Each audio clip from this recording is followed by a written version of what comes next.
Devassando o Invisível. Romances Mediúnicos, parte C. Entre mentes, eis que uma tonalidade vigorosa de voz, ou seja, a vibração do pensamento genial de Victor Hugo, repercutiu poderosamente em nossas potências espirituais, dando a entender exatamente a frase inicial do primeiro capítulo do drama, que seria publicado sob o nome de Amor e Ódio. Uma vertigem intraduzível se apossou do nosso espírito. Desapareceu de nossa visão todo aquele conjunto belo e feliz que nos rodeava. Desapareceram Charles, Frédéric Chopin, o jovem Gaston e o próprio Victor Hugo. E nos reconhecemos em Paris, na época evocada pela primeira frase do livro, isto é, pelo reinado de Luís Felipe. Desenrolou-se então a história sob o irresistível influxo do grande Hugo, que a narrou e em cuja voz ouvíamos sempre forte e dominadora, sem todavia vê-lo. Sua palavra, portanto, tornou-se vida, cenas, fatos, drama, sequência admirável de uma realidade incontestável. Nós nos víamos presentes em todas as cenas, quais espectadores mudos do imenso drama, sem contudo perder nossa atual personalidade.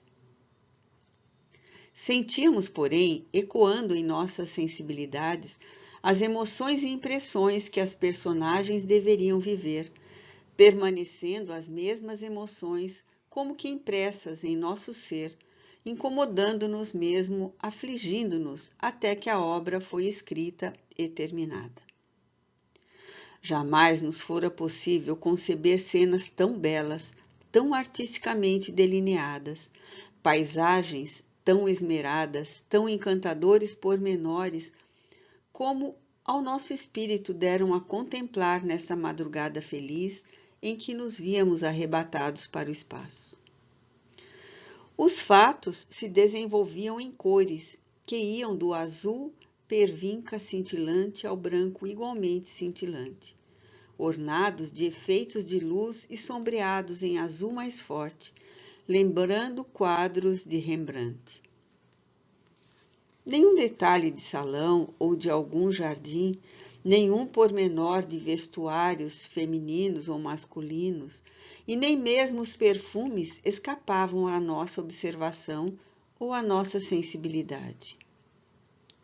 A certa altura, ouvimos que Hugo comunicava: a quarta parte será narrada em grifo. Não compreendemos o que queria ele dizer. Nada perguntamos, no entanto.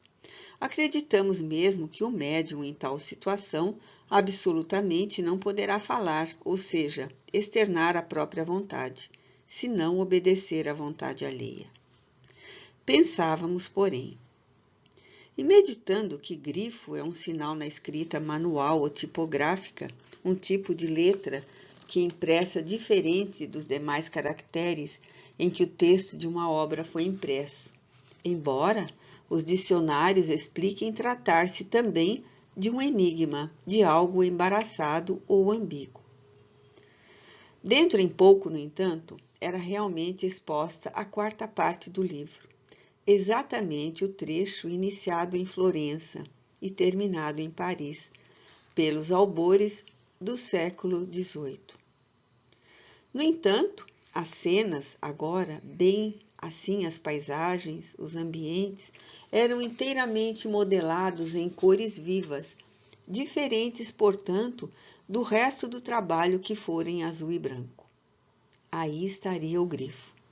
Nos episódios verificados em Florença, as colorações eram mais intensas, porém claras e cintilantes, como se um sol vivo e ardente recobrisse os ambientes. Naqueles vividos em Paris durante essa quarta parte, as cores eram mais brandas e delicadas, destacando-se o azul e o rosa, como em Nas Voragens do Pecado, mas tudo envolvido em discreta penumbra como se chovesse. No decurso das cenas, nós nos sentíamos por toda a parte, como que acompanhantes das personagens, a ponto de ingressar em um túmulo com o cadáver de um suicida, cujo espírito se debatia no período das confusões, e chegando até a sentir o fétido da decomposição cadavérica. Reconhecemo-nos igualmente detidos no horror das antigas prisões europeias, cuja realidade antes não nos preocupava e nos era impossível avaliar. Conhecemos então detalhes repugnantes e atrozes ali existentes, tais como imundícies e fétidos, o que até então ignorávamos houvesse existido nos ditos presídios. Chorávamos e sofríamos exatamente como faziam as personagens. Cenas, impressões e emoções repercutiam em nossa sensibilidade com intensidade profunda e inexplicável, não isenta de sofrimentos. Cremos que todas as potências com que Deus prendou nosso ser anímico encontrava-se naqueles momentos sagrados hiperestesiados, ou seja, todas as nossas energias vibratórias se haviam exaltado ao grau máximo de nossas resistências espirituais. Por vezes sobrevinha a fadiga, mas Charles reconduzia-nos o espírito para junto do corpo. Ou tínhamos a impressão de que tal acontecia, não sabemos ao certo. Víamo-lo lá então o corpo arquejante e a suspirar profundamente. Vultos aéreos não reconhecidos por nós. Cremos que o tonificavam com terapêuticas celestes aplicáveis ao caso, pois que, então, sobrevinha grande alívio no estado geral e retomávamos aos acontecimentos como dantes. Indagando certa vez da generosidade dos amigos espirituais sobre a razão por que nos eram facultadas tais visões, tão belas e empolgantes, antes que a entidade escrevesse psicograficamente a obra, favor que absolutamente não julgávamos merecer. Eis a resposta fornecida pelo próprio Espírito Charles. Não se trata de favor, é apenas um dom natural que possuis, assaz desenvolvido, como outros médios o possuirão, conquanto não seja tão comum como os demais dons. Um tipo de faculdade que, de outro modo, facilita o ditado psicográfico, porque armazena o cabedal necessário nas camadas mentais do instrumento mediúnico. Tornar-se-á indispensável a tal fenômeno, entretanto, a absoluta afinidade com o espírito operante, uma sintonia de vibrações, por assim dizer, integral do médium com o narrador. Daí a dificuldade de ação e o fato de tornar-se o fenômeno pouco comum. Ainda assim, será necessário que exijamos do aparelho transmissor todas as energias vibratórias de que puder dispor, as quais ainda serão por nós outros elevadas por processos delicados, a fim de que atinja a comunhão que precisa, ou transfusão plena das duas mentes que se deverão interpenetrar. Um fenômeno mediúnico, enfim, como qualquer outro, processar-se-á então a sugestão forte, projetada pela entidade criadora da peça literária sobre o médium, e a que as tendências e disposições deste gostosamente se acomodam. Não poderíamos, assim sendo, fornecer assuntos que ao médium repugnassem, senão aqueles que exaltassem as suas sensibilidades. Esse é, aliás, o mesmo processo da obsessão. O obsediado é um passivo que prazerosamente, por assim dizer, se submete ao fato e que conjuga vibrações de modo completo com seus obsessores. E quando ele afirma que está vendo isto e mais aquilo, realmente o vê, porque o seu dominador criou o fato, ou a figura para ele, visto que o poder de criar é uma força natural do pensamento, um ato da vontade de cada um. Nesse caso, porém, e se tratando de forças inferiores, Fatos e figuras serão deploráveis, porque oriundos de vibrações nocivas em desarmonia com as leis do bem e do belo, causando então desequilíbrios impressionantes às duas forças que se chocam. Todavia, ao médium espírita, já enfronhado nos meandros de tais fenômenos, tais anomalias deixarão de acontecer, uma vez que estará habilitado a enfrentar com serenidade as sutilezas da faculdade psíquica. Daí, ao afirmarmos nós, outros, a soberana conveniência de os homens em geral se alistarem nas hastes do Consolador, a fim de se reeducarem, reconhecendo em si próprios os valores que possuem, as faculdades e possibilidades de que são dotados, e os meios de dirigi-las para culminâncias recompensadoras, pois todos esses magníficos dons anímicos lhe foram conferidos pelas leis da criação, para que por meio deles possam servir à sua própria glória, servindo ao próximo e à causa da vida imortal. Não encerraremos o capítulo sem narrar o mais curioso fenômeno ocorrido na mencionada ocasião. No desenvolver do drama assim entrevisto, há uma festa, um baile, na residência de uma das personagens do romance, exatamente aquele Georges de Soissons, que encarna o homem de bem na moral da lição. A certa altura do referido baile, a que assistíamos como se presentes estivéssemos, a personagem central, Gaston, põe-se a cantar uma romanza aos sons da harpa, cujos versos de uma mestria e beleza patética ouvíamos e compreendíamos. Perguntar-nos-ão, porém, se ouvíamos os versos em francês ou em português, visto as personagens da história serem francesas. Responderemos que no além, durante nossos transportes, jamais qualquer dificuldade linguística nos perturbou, não obstante conhecermos exemplos de entidades muito materializados e inferiores, incapazes de acionarem as forças do pensamento, as quais usam o linguajar a que se habituaram quando encarnadas. Possuímos amigos espirituais franceses, brasileiros, portugueses, espanhóis, um polonês, um russo, vários mestres hindus e egípcios. Todos nos falam, nos aconselham e escrevem com o nosso lápis, ou se valem de nossa audição.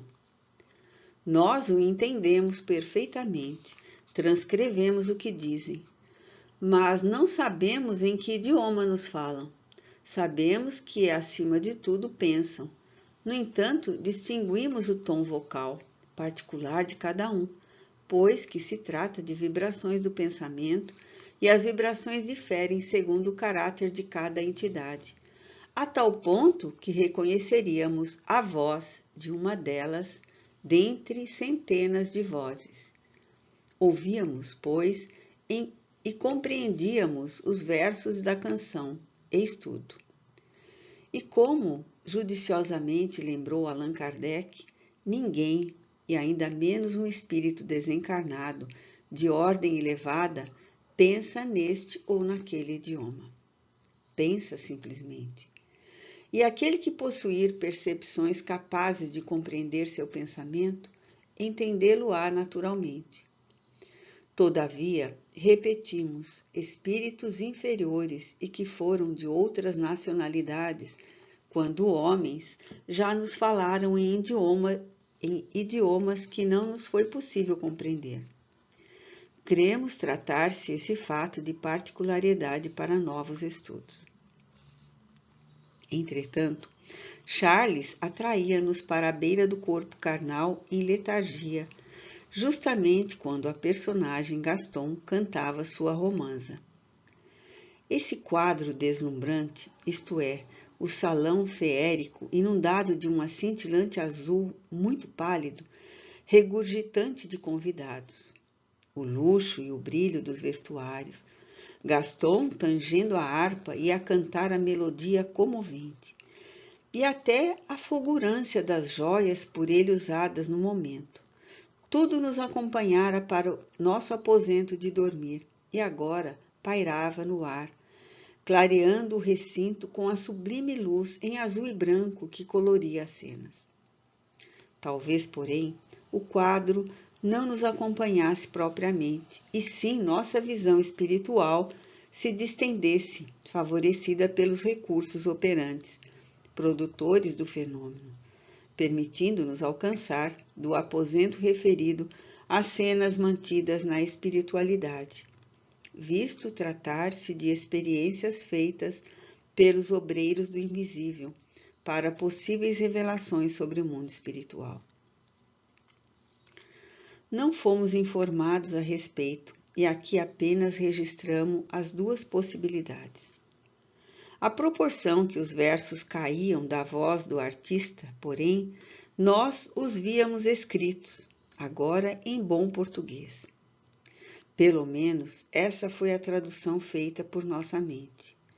Eles pairavam no ar como em uma tela, ao lado da cena, e não abaixo como em cinematografia aparecem as legendas, em enormes caracteres tipográficos, estilizados, como góticos, luminosos e radiantes, tremiluzentes como estrelas, parecendo estruturados com essências líquidas, igualmente brancos, com irradiações azuladas. E Charles ordenou meio ansioso, revelando muita pressa: levanta-te, toma do papel e traça ligeiro esses versos. Nós, porém, nos sentíamos tão fadigados e sem forças. Respondemos negativamente à beira do próprio corpo, a este vendo qual um cadáver. Não podemos, estamos muito cansados, não podemos. Sim, poderás, levanta-te e escreve, será a única forma de obteres versos do além. Não és médium poeta, escreve. Não, não poderemos. Amanhã, quando despertar, sim escreveremos. Será agora ou nunca mais. E manifestava ansiedade, talvez contrariedade, enquanto repetimos: amanhã escreveremos, prometemos, prometemos. Certamente a delicadeza e a bondade desse afetuoso espírito não nos desejavam obrigar a novo sacrifício que exigiria de nós maior porcentagem de esforço, pois não há dúvida de que nos poderia obrigar a atendê-lo. Na manhã seguinte, efetivamente, despertando do prolongado transe, recordamo-nos incontinente do fato, ainda recitando os versos e trazendo impressa na alma a melodia que lembrava algo do primeiro movimento da Sonata ao Luar de Beethoven, melodia que por mais de uma vez Charles nos tem dado a ouvir quando desses transes. Tomamos do lápis, ligeiros, excitados, recordando a advertência do terno amigo, pois conservávamos sempre à cabeceira os utensílios de escrita, justamente para tais circunstâncias. No entanto, a chama espiritual que nos acionava se apagara, porque nenhum único verso da bela peça foi possível traçar. Esquecemo-la completamente ao nos repossar definitivamente da matéria.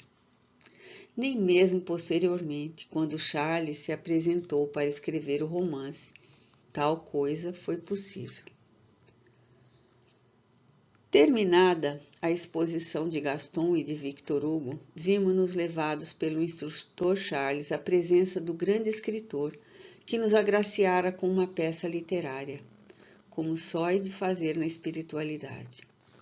Compreendemos que aquele amigo nos apresentava como possível instrumento para a transmissão da história aos homens no feito educativo de moldes espíritas.